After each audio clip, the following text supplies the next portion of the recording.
Hello everyone. For today's recipe, magluluto pala ako ng pork paklay. So, meron tayo ritong 1 kilong paklay. Siyempre, hugasan natin siya ng maayos para malinis.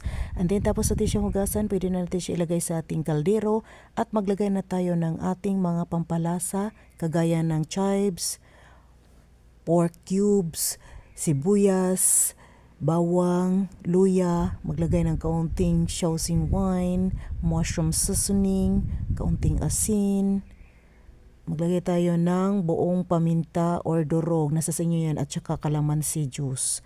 Maglagay tayo ng tubig at pwede na itong isalang. Takpalan natin hanggang sa kumulo ang ating paklay. Ayan, after a few minutes kumulo na siya, pwede na natin siyang i-drain. Ayan, so na-drain na natin siya, hugasan na naman natin siya ulit para matanggal ang kanyang amoy. Nilagay ko na siya sa planggana para mas mapadaling hugasan. And then, dito naman sa ating kawali, igisa natin ang red bell pepper, luya, bawang, sibuyas. Pagsabayin na natin at ilagay na natin ang ating pinakuluan na pork paklay. Ayan, so haluin lang natin siya ng maayos. Maglagay na tayo ng kaunting cooking wine, dark soy sauce, mix together.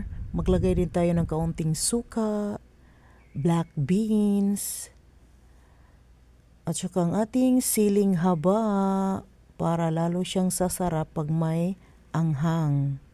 Ayan, so haluin lang natin. Maglagay na tayo ng bay leaves at saka ginger powder. Damihan natin ang ginger powder. Haluin natin ng maayos. And then maglagay tayo ng ating pineapple tidbits. Isinama ko na rin yung kanyang sabaw. And then haluin natin. Ayan, so naglagay nga pala ako dyan ng asin, mushroom seasoning at medyo nakulangan ako sa anghang kaya nagdagdag ako ng chili powder. Ayan, so haluin lang natin. And then, luto na ang ating pork paklay. Pwede na itong iserve. Kainan na. Follow for more.